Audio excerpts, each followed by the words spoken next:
खबर UP live, आपकी खबर तेज असर। अपने हस्तशिल्प कला से लोगों को साक्षर बना रहे आलोक, रद्दी कागज से बना रहे उपयोगी सामान। कहते हैं हुनर पहचान का मोहताज नहीं होता। अगर आपके अंदर हुनर है तो कहीं भी रहें निखार आना ही है। बस्ती जनपद के ऐसे ही एक हुनरमंद शख्स हैं आलोक शुक्ला, जिन्होंने अपनी कला से न सिर्फ अपनी अलग पहचान बनाई बल्कि अन्य लोगों को भी प्रशिक्षण देकर साक्षर बनाने का प्रयास कर रहे हैं। कला और हस्तशिल्प के माहिर आलोक शुक्ला अपनी दक्षता का लोहा अब गांव की परिषदीय स्कूल से निकलकर राज्य, राष्ट्रीय और अंतर्राष्ट्रीय स्तर की प्रदर्शनी में मनवा रहे हैं। इन्हें बहुत संसाधन की भी जरूरत नहीं पड़ती, बस रद्दी कागज के टुकड़े, गोंद और कलर के लिए पत्तियां। इन्हीं से तैयार हो रहे एक से बढ़कर एक उपयोगी सामान, जिसे देखते ही हर कोई इस कला का मुरीद बन जाता है। इसके लिए इन्हें उत्कृष्ट कचरा प्रबंधन के लिए 2 बार अंतर्राष्ट्रीय विज्ञान महोत्सव में बेस्ट अपकमिंग आर्टिस्ट का अवार्ड भी मिल चुका है। आलोक के साथ इनके स्कूल के छात्र छात्राएं तो हुनरमंद बन ही रहे हैं, साथ ही कई सरकारी गैर सरकारी संस्थाएं भी आलोक से प्रशिक्षण दिलवाकर लोगों को साक्षर और आत्मनिर्भर बना रहे हैं। गौर विकास क्षेत्र का उच्चतर प्राथमिक विद्यालय कवलसिया अब किसी पहचान का मोहताज नहीं रहा। राष्ट्रीय स्तर तक के सरकारी और गैर सरकारी कला हस्तशिल्प के मेलों में इस विद्यालय की अपनी अलग पहचान है। साल 2013 में कला और शिल्प शिक्षक आलोक शुक्ला जब अनुदेशक के पद पर तैनात हुए तो यह विद्यालय बुरे दौर से गुजर रहा था, लेकिन धीरे धीरे आलोक की कला और शिल्प में निपुणता ने इस विद्यालय को पहचान दिला दी है। गांव के बच्चे हुनरमंद बन रहे हैं। अखबार के कतरन से आकर्षक और लुभावने सजावटी सामान तैयार होने लगे। Flower pot, pen stand, tea coaster जैसे रंग बिरंगे वस्तु बनाने में आलोक की टोली माहिर हो चली है।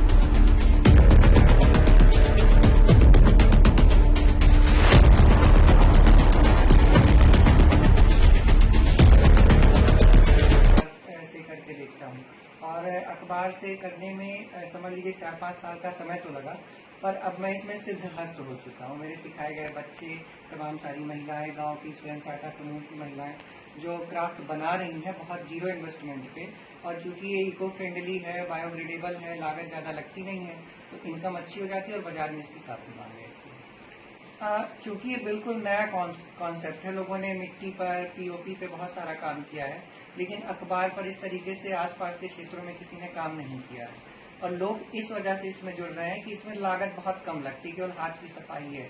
जैसे हमने सीख के सहायता से इसको रोल करते हैं, रोल करने के बाद इसकी छोटी छोटी गोलियां बना के अपने हिसाब से पेस्ट कर लेते हैं, तो उसका आकार आ जाता है। और अब कई सारी संस्थाएं मुझसे जुड़ चुकी हैं जो इसका लाभ तमाम तरह की ग्रामीण महिलाओं को और बच्चों को मिल रहा है। प्रशासन की तरफ से अभी हाल में ही बहुत कम इन्वेस्टमेंट पे क्रोशिया से राखी सिखाने का प्रपोजल मिला था स्वयं सहायता समूह की महिलाओं को, और आगे भी बात चल रही है। इसमें जो पेन स्टैंड है, फ्लावर पॉट है और गुल्लक है, तो दीपावली के मद्देनजर रखते हुए इस तरह की चीजों को प्रशासन द्वारा बनवाए जाने की संभावना है। इस पर बात चल रही है। हाँ, बिल्कुल, क्योंकि जब वो साक्षर रहेंगे तभी वो अपनी इनकम को कैलकुलेट कर पाएंगे कि हमने इसमें कितना इन्वेस्ट किया है और कितनी चीजें जोड़ी हैं और उसका हमको आउटकम क्या मिलना चाहिए। तो जो भी मेरे पास लोग जुड़ते हैं, मेरी पहली प्राथमिकता तो ये होती है कि हैंडक्राफ्ट सिखाने के साथ साथ मैं उनको उनका सिग्नेचर करना और बेसिक कैलकुलेशन भी सिखाता रहता हूँ।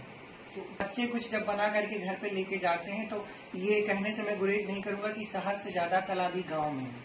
गांव की, चाहे वो 60 साल की महिला हो या 36 साल की महिला हो, वो कुछ ना कुछ नया सीखने की हिम्मत रखती है और हुनर उसके अंदर कूट कूट कर भरा होता है।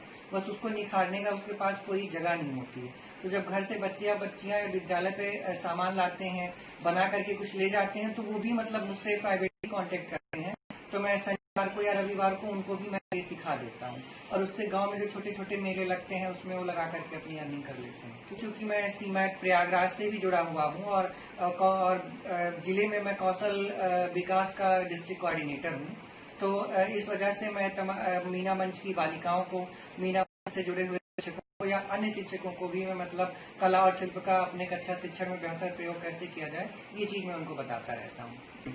पर ये क्या है ना कि ये डस्टबिन टू ड्राइंग रूम है, मतलब डस्टबिन की चीजें उठा करके आप उसको प्राउडली अपने ड्राइंग रूम में रख सकते हैं कि ये फ्लावर पॉट है, पेन स्टैंड है, गुल्लक है, मिनी ड्रॉर है। तो इस तरीके से ये जो है नेशनल लेवल पे मैं दो बार जो है बायोग्रेडेबल प्रोडक्ट्स और सस्टेनेबल प्रोडक्ट के लिए एग्जीबिशन लगा चुका हूँ। 2018 और international India international science festival 2018 और 2019 में लगातार मुझे बेस्ट अपकमिंग आर्टिस्ट का अवार्ड मिला है बेस्ट टू बेस्ट मटेरियल बनाने के लिए।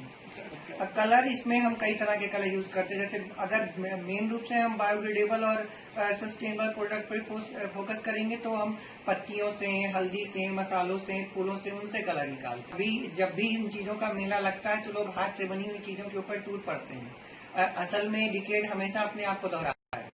10 साल में जो पुराना चीज बीत चुका होता है वो 11वें साल फैशन में आ जाता है। तो हाथ से बनी हुई चीज और वो अगर वो सस्टेनेबल है तो लोग उस पर बहुत ज्यादा फोकस। आलोक के हस्तशिल्प से बने प्रोडक्ट की खास बात यह है कि ये पर्यावरण की दृष्टि से भी या उपयोगी साबित हो रहे हैं। साल 2015 में सूरजकुंड प्रयाग, दिल्ली में कौशल विकास मंत्रालय भारत सरकार द्वारा आयोजित हस्तशिल्प मेला में भी यह हुनर खूब सराहा गया। लखनऊ मेले में प्रदेश सरकार के मंत्री रीता बहुगुणा जोशी और तमाम मंत्रियों ने भी सामग्रियों की खरीदारी की। अनुदेशक आलोक शुक्ला को राज्य और केंद्रीय संस्थाओं की कार्यशाला में बतौर प्रशिक्षक आमंत्रित किया जाता रहा है। ब्यूरो रिपोर्ट, खबर यूपी।